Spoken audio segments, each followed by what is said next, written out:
about Tomb Raider. Now, I got to start off by saying this, by far, best Tomb Raider movie ever made.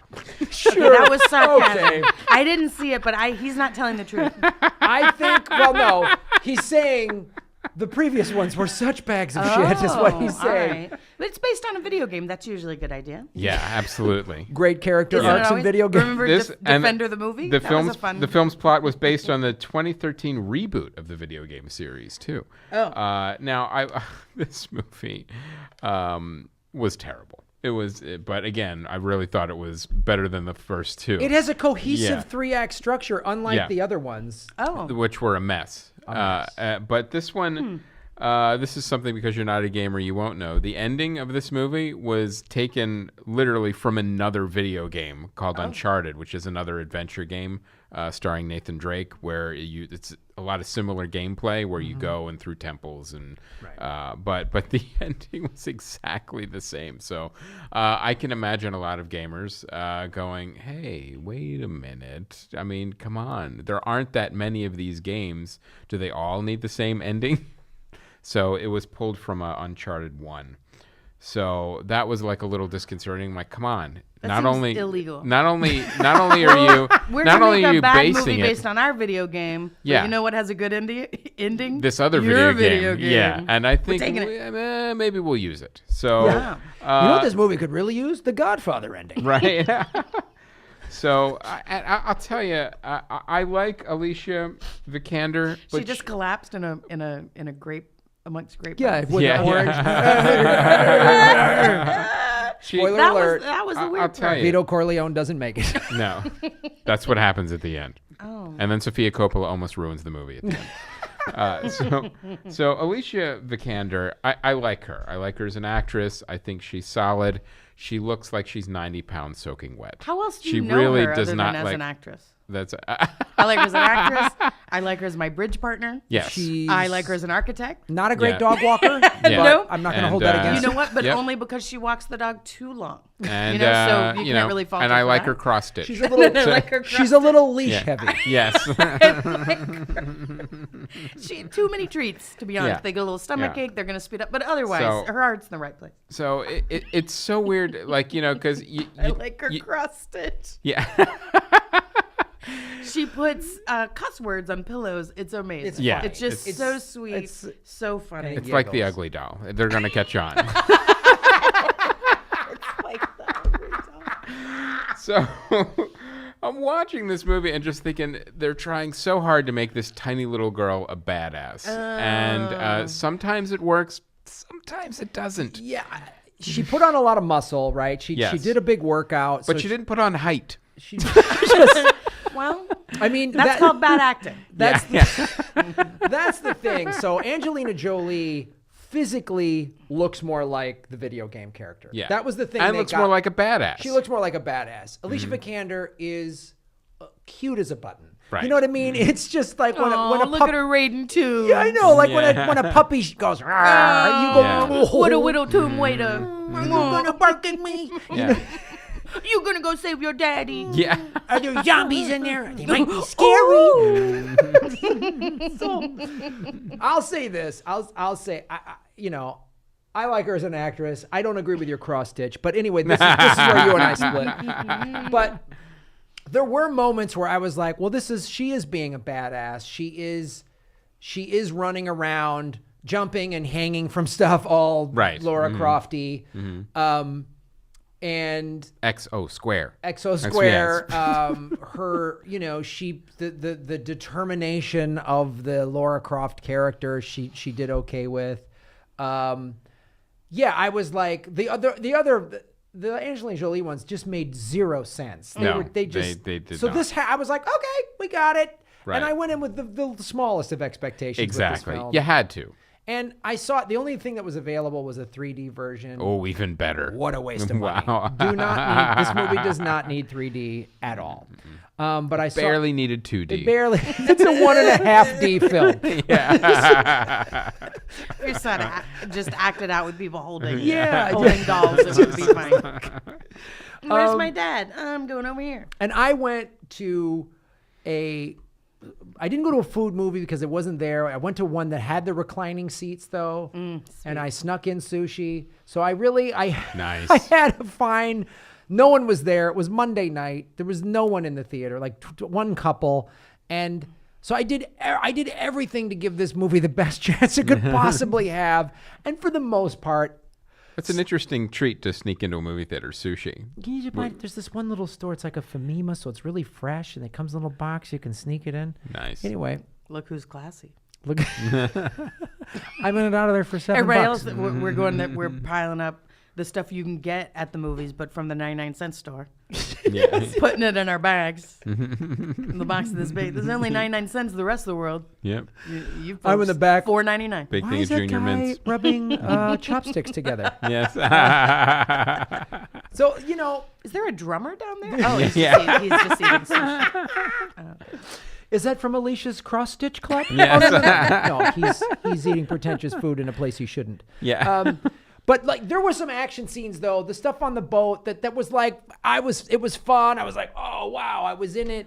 Well, there's a dearth of really good action movies to start with, Right. but then there's even less adventure movies. Like I'm on board when I see like jungles and temples and death traps and searching for lost treasure and curses and it's so weird where we have Indiana Jones. And then we have a bunch of knockoffs that aren't as good. It's like, can't somebody make a good adventure movie? Right. I mean, the closest we got was Jumanji, which was the last one, but that was a comedy. But like an actual adventure movie, like this is this is probably the closest we've had in a while. Because you have all these set pieces. You've got London, you've got the bike chase, then you've got, the island, then have the boat. Getting to the island, all the stuff on the island. I'm like, well, there's got to be a forbidden temple here somewhere. Of course. Yeah, of course there is. If there wasn't a tomb. Yeah. If you don't touch a rock like this and something opens up over here, right, you're just an asshole. Yeah. If you don't walk into a room and I might turn into Jeff Foxworthy. If you don't walk into a room and like some arrows shoot across, you're like, oh, I knew to duck. Yeah. Like, you're just a jerk. And it has all that. All right. Mm-hmm. It has a secret key where you press a thing and a thing opens and and the sun comes down from the thing. Yes. And Yeah. Yes, there is a version of that. Yeah, they all go and out it shows that way, you where the Ark of the and then Covenant that- is. Okay, Yes. I got it. If there's not a Nazi face melt, Yeah, right. can we get that in all the adventure movies? I know otherwise not about Nazis, but a walk-on. Can we get a walk-on? Can we get a walk-through? Can we get some surviving Nazi maybe gets his face melted somebody somewhere. on the adventure Yeah. watching that scene from Raiders? Right. Yeah. Maybe. One of the corpses a way to get it in. is in an Right. SS outfit, like something. Something. Yeah. So it had all the elements there. They just weren't put together very well. And it was the kind of thing where like you go in with low expectations. It was not a cheap movie to make. You could tell there was a fair amount of budget spent on each set piece. But it really felt like it was just one of those movies that just checks off boxes. Sounds like it. And that's really what it felt like. It's like, okay, shadowy organization, check. Island, check. Tomb, check. And something we're searching for, check. A legend of something mysterious, and a killer queen, check.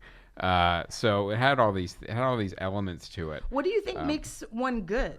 So we need all these elements, but you're like, and then there was Raiders, and then I'm guessing what you were referring to, like The Mummy, or that kind of like the Brendan Fraser, those kind of that, like, maybe weren't as good. Like, is it the cleverness of it or the like charisma of the hero that you're like, oh, like we could watch Indiana Jones forever? I think it's all those things. I think it's really the whole package when you put everything together, because you take those pieces by themselves and then you have a boring movie. Like a good example because otherwise you just have like, now I'm walking in here, now I'm fighting this person, now I'm like a good example which sounds too like a video game, which sounds like the movie. Is like the first Mummy movie was a fun kind of action adventure, with a little bit of horror elements. Not really, it was an adventure movie. But then the sequels were awful because it's, they made The Rock into a scorpion and all these weird things that they did that just weren't interesting at all. And then also gutted what made the original interesting was the adventure aspect of it. And even Brendan's Fraser character got extremely boring as the. I mean, how many movies did they make? Then they had like the spin-offs with The Rock, like the Scorpion King. But I really think that's a good point, is when you add all those elements together, a great lead character, a real style that you're showing something in a way we haven't seen before, and a cohesive and coherent plot, because all the Indiana Jones movies, even the second one, they had that, with the exception of the Crystal Skull, but we don't really count that one. But even like... and was she just like earnest? That was in the trailer. That she's like, I have to find my dad, and like, well, those fun guys that you were mentioning were like, India, like, I don't want to do this. I don't want to go to this. I only go here for the money. Oh, my heart's changed, and now I'm gonna. She definitely. Do the right thing. Like there was conflict. Well, there's money in the family, so they're like Bruce Wayne, and then there's this weird. God. There's like this weird law where like. Yeah, she's like, wait, I'm rich. You don't inherit or like live in the mansion unless you sign this paper. Like there was some weird like kind of like you just made up laws, right. To make her a bike courier, Billionaire bike courier. Yeah, so I just don't want. I want to live on my own merit. Just sign it. Just be rich. We're like, well, then just be rich and volunteer. You jerk. Yeah. Then you're not going to be able to afford this journey to look for your dad in some remote island. Right. So, oh my God. So you have all these kind of weird things put together, like, and the one thing that really was a little disjointed was the transition from her being like this kind of slacker millennial riding a bike, being a bike courier, to like a badass killing people on an island. Like, there's not quite of a transition here. She went from A to D. I think they should have. They should have done more, like, instead of like origin story. Like, I'm not like my dad. Just make her go. Yeah, dad disappeared. I got a bunch of. Let's fucking go. And I think because some of I was like I said, there were some moments, the scary moments. There were some moments that were fun. There was moments where she was kicking ass on the island. I was like, oh yeah. And I think it's a testament to her being a good actress. I would have probably cast somebody like Emily Blunt, who's already kind of proven she can play. Daisy Ridley would have been good too. Daisy Ridley would have been great. She turned it down. I think you need the way the character. You need a woman. Stewart. Kristen Stewart. Kristen Stewart. I love the list of people they were considering. Can you imagine how bad it would have been if Kristen Stewart got cast as Lara Croft? I'm gonna go in there and get Olivia Wilde maybe, but I think you need a woman that's physically a little bigger. Mm-hmm. Helen Mirren. Meryl Streep would have got an Oscar for this. She's good at everything. I mean, Gal Gadot would have been amazing. Right. She's busy. Yeah, she is. A little busy. I'm sure they didn't even ask her. She turns down Wonder Woman to go, you know what, I don't know, I kind of always like these games. I kind of want to jump off this groundbreaking franchise for this kind of wasted. I feel like I can really bring something to the Tomb Raider. But no, that's a great example of, you need Gal Gadot. If you would have cast if you would have cast Alicia Vikander as Wonder Woman, you'd be like, what are you... Right. Like, Wonder Woman is big. She's a superhero. She's tall. And so is Laura Croft. She's from Amazon people. She's from literally. She's born on a warrior island. Yeah. So like I give Alicia Vikander credit for prepping for the role and doing everything. And she's an engaging enough actress to where I didn't just immediately write her. It wasn't so miscast that you're just like, what is this? Like when they put Shia LaBeouf in the Raiders of the Lost, I'm like, no. Sorry, kid. Get out, LaBeouf. Sorry, LaBeouf. Don't like your name. You're not tough. You've never scared anybody. Yeah. He's not going to work scared many out. people. Not in the way you're talking about. I think he's all right. Very disturbing. So here's what I'll say this. If you go with low expectations and just want some sort of ridiculous fun that's marginally well put together, sure. Walter was Goggins, is that his last name? He chews up the scenery. He's a good bad guy. He's always a good bad guy. He's become TV's Al Pacino. Yeah. Yes. Is that a weird? It just from Justified. Yeah. It was taken off, and then they put him in Sons of Anarchy, and it was like, wow, you really found your thing. And then Vice Principal's like, wow, you were just. Well, this is what you do now. Like he started in The Shield. The subtlety, yes, but more normal in The Shield. Right. And then when he shows up later, he's like, he is a McConaughey Pacino. Like, he is just I'm here doing this thing. There's nothing I love more than acting. What's interesting, but fun to watch. But it's like it's crazy what he does. There's no list of actors who turned that down before he got it. we went right to and Walton Goggins. One ask, one yes. Yeah, that was a little. They different, texted him, "Hey, Walt." Yep. I don't want to just get cast as vice principals. Yeah. So I'm heading right in here. All right. So.